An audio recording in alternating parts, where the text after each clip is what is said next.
All right, howdy. Welcome back to the Addicted Motors YouTube channel that just apparently just featuring trucks these days. So I'm just going to continue that trend with this pretty sweet 1995 Ford Bronco XLT Eddie Bauer edition. I mean, it's not a XLT. I mean, it's just an Eddie Bauer, but I'm sure there's an XLT package in there too. So this one, oh man, this is, I think, about as good as it gets.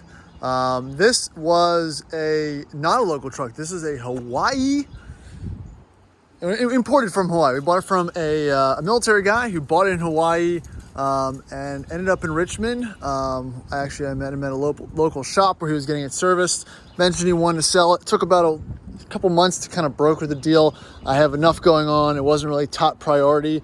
But he called me the other day and we made a deal, and now I have it and I'm pretty excited about it. So let's run through kind of, this truck, exterior, interior, and we'll take it for a spin, and I'll let you know kind of how a 95 Bronco, which is, it's a 25-year-old truck at this point, drives these days and what you just kind of look for. Now, I'm not a Ford expert, but I have owned almost 3 of these OBS body style trucks in the past year or so, and this one's probably the best one as far as condition wise. First off, you'll note that the paint is it looks relatively good. These trucks really, they've got nice thick paint that's usually in good condition down the sides. This one does have some fade on the hood and roof, which again, you can repaint. You can probably bring back with a more specialized detail person. They can use the compound wax to kind of bring it back a little bit of life. It has the kind of Alcoa wheels and the factory side steps, but most importantly, it doesn't have any real frame or body rust, minus one small part, but that's kind of how it all is. That's definitely one of the main factors that kills these trucks in the Northeast. And it also has really great chrome. Look at that. It's barely nicked or anything like that. But no, these are iconic trucks. Ford Broncos have always been on that kind of bucket list as one of those kind of classless vehicles. It could be owned by your redneck uncle or the rich guy down the street that pulls his boat and goes to the bar with it. It's just kind of one of those trucks like a Jeep or an old Land Rover that can be really owned by anybody, loved by anybody. And it is kind of, again, kind of classless in my book. Everyone knows someone that has one. They've kind of skyrocketed additionally in value over the past couple of years with the introduction of the new Bronco, but at the same time, they never really went down all that much in value. They've always been something that a higher end car lot would definitely take on trade and sell for a premium if around. Because again, it's a well-optioned truck, and this is the time in Ford's period where 4x4 trucks, Explorer, F-150 started offering the higher trims like the Eddie Bauer leather type of appearance package trim, and kind of appealed and were able to market these to higher end buyers. And there's not many that really survive. Most of them come out of California in the West. They're really plagued by rust on the East Coast. But again, this one's kind of a survivor. Again, Hawaii is not a completely rust-free state. I'll show you the one downside to this particular truck is the tailgate, and they all kind of rust there. What I believe happens is this window seal, because again, this has a power rear window, which is kind of how you access the tailgate. You turn the key, it rolls down, you pop the rear spare carrier with that sweet Ford Bronco logoed piece, and this opens up as the tailgate. So, and actually this top removes as well, kind of a two-piece design. But again, if you look at the lines, it's got a really straight body, great chrome, not too rusty. You're right at the point, and this is where we purchased it, of someone who loved the truck, but could afford to maintain it mechanically, but just can't bring it price-wise to the next level cosmetically where it needs to be to go from, a $12,000 truck to a $20,000 truck. Because again, this is actually a pretty low mileage truck. This is only 140,000 miles, which in Ford Eddie Bauer 5.8 Windsor green spec money is very low. Most of these have over 200 and even 300,000 miles.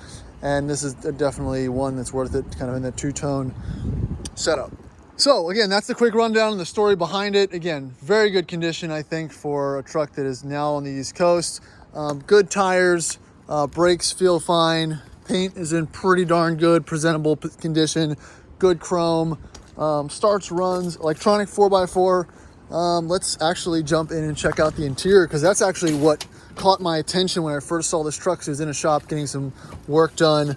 But again, door panel, I haven't cleaned this or anything. This is how it showed up, just purchased yesterday. Door card and everything in great condition. Kind of these aftermarket mats that work. Eddie Bauer trim seats, great condition. Tiny little rip there from probably getting in and out. But nice, you know, console. Let's see, push this down. Really clean back seat area. It doesn't look like anyone sat in here. Being it was bought from a guy at a military base in Hawaii, probably never had any kids there in the back. Maybe just a couple drunk buddies. But again, it's for a compact truck of the day, not small. I'm 6'1". I can sit.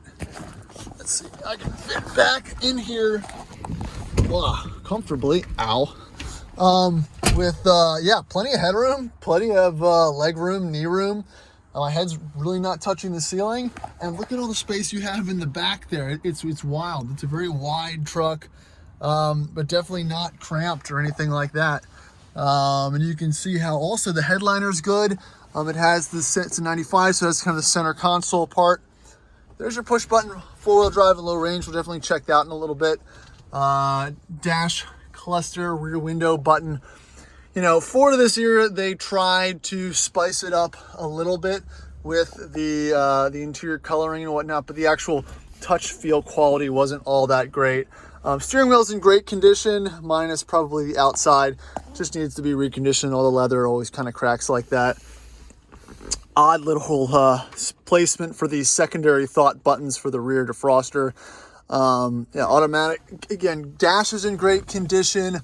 Minus there's a little crack back there, which is a bummer. Let me go through here. All the original kind of warranty information booklet stuff. Again, all the stuff you want to see, and in good condition.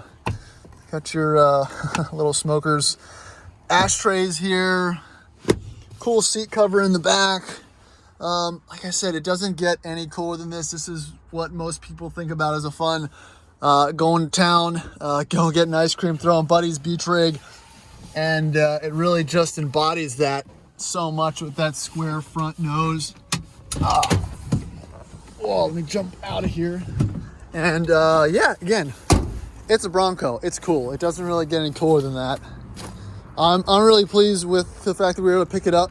This truck is actually almost already sold. We're gonna pawn it off onto an Instagram friend of mine that actually does full restoration, because I am not a body guy, and I think there's someone else that can do it more justice. So this truck will definitely appear again at a premium after everything's been done to it. But I kind of wanted to give you the quick rundown of it so far. So yeah, let's pop the hood, start her up, take her for a spin. All right.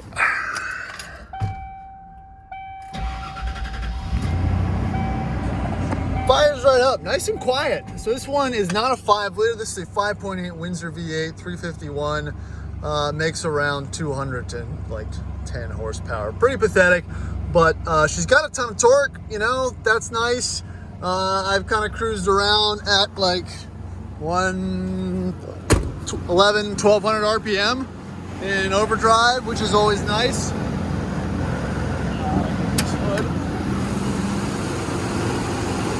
Love the factory light for illumination, still works. It looks like they get a new battery, new alternator. Like I said, this truck was just recently serviced, so no major mechanical issues that we know of at all. But yeah, there it is. That's the first cold start. There it's idling down, but everything else, it's nice, runs good. Nothing to report there.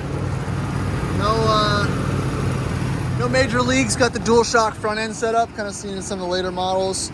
Probably really improves the ride quality, but you know, that's exactly how you want to see that frame, guys. Especially that radiator core support and everything. That's about as clean as it gets. All right, so let's do the obligatory four-wheel drive test. Try 4x4 and low range. So we're gonna pop it into neutral. hit the 4x4 button, the light illuminates on the dash, put it back into drive, and steering gets a little heavier, and we're in 4-wheel drive. We're going to reverse engineer that, putting it into low range. Hear the bang? Not too bad. And now we are definitely in low range.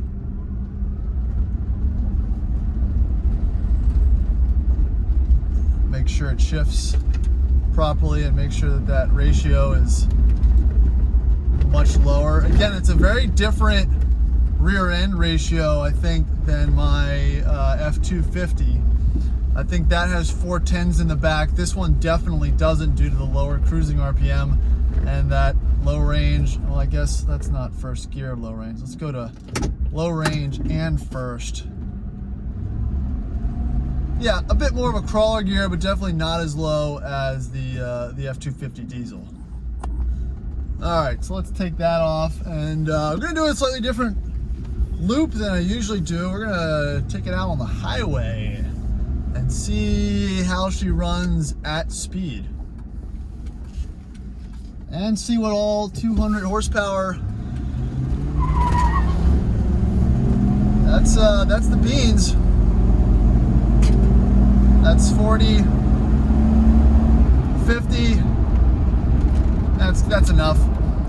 So I've got that rear window down, and I'm gonna actually shut it because, like all these rear window equipped vehicles, all you do when you ride that down is just suck all the exhaust fumes into the cab, which is pretty annoying. So, but back to the power. I mean, it's not bad. It's smooth. It feels like a little more than 200. A little squeal. The tires there. It is a truck. You want to be able to do that a little bit. But again, very smooth. Transmission shifts great. Again, it's weird because I'm used to driving the big loud diesel around, which drives, you know, like a locomotive. You know, kind of hard shifts, loud.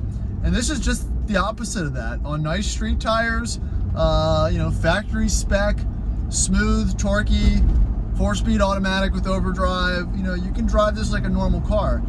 Yeah, there's a little bit of steering wheel play, but it does track straight.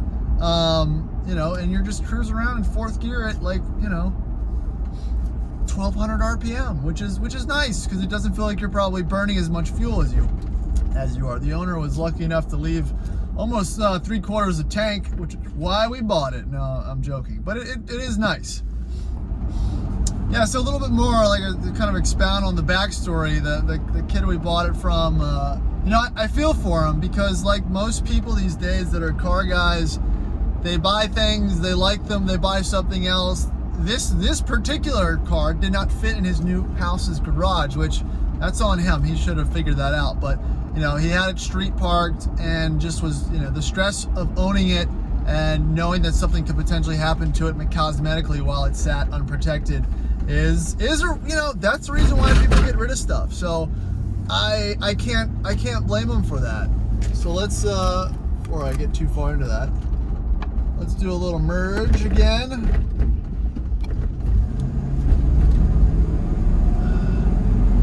Give it some beans. That's probably cost me $5. And that's 60 from a dig. I mean, no drama at all. We're doing 65, 70. No vibrations. Steering is dead straight.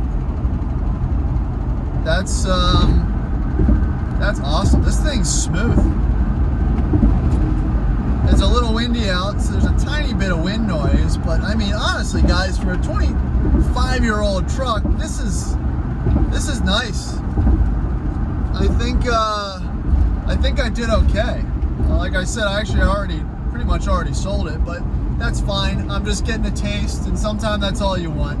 You know, you think you want to own something, and I do. I wish I could keep it, but you know, with stuff like this, it's worth giving to someone who can do a little bit more with it, because I don't need another 4x4 with shitty gas mileage just to drive around the city with. But again, as far as driving impressions, brakes feel good, track straight, suspension feels nice, it's a 140,000 mile Bronco, and you know, once you drive it, you definitely get the appeal, and you understand why people keep these for so long. It'll do everything, and it does it better than most things do, and it's semi-easy to work on. It's probably plagued by the normal Ford things, you know, front suspension issues, because again, these don't have solid front axles. They've got that kind of split axle deal that, if you don't know, it kind of thing came out first on the Ford Explorers, maybe in the early 90s when the first gens, and carry over into the Ford 4x4 trucks. It's a pretty solid design, but a lot of people do F350 type of swaps to kind of beef up everything down there. So yeah, but yeah, that's my driving impressions of the Bronco. Again, smooth, quiet, nice. You know, it's definitely an old truck, but I'm happy. You know, I would buy this to keep. Yeah, so that's about it I have for the Bronco for the day. I'm going to continue driving around just to get a little more feel for it, because we got some free gas in it. And like I said, it's already sold. I'm going to regret that, but it's okay.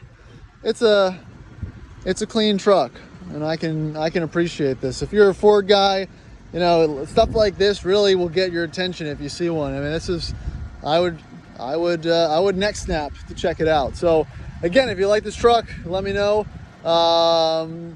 Appreciate you watching. Please subscribe. I always have some interesting stuff to kind of talk about, review, drive around, fix, just kind of depending on what flavor the month is. We've got some more interesting cars and trucks coming up as well.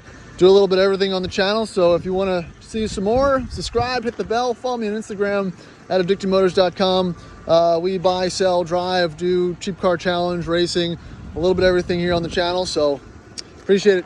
Have a good one.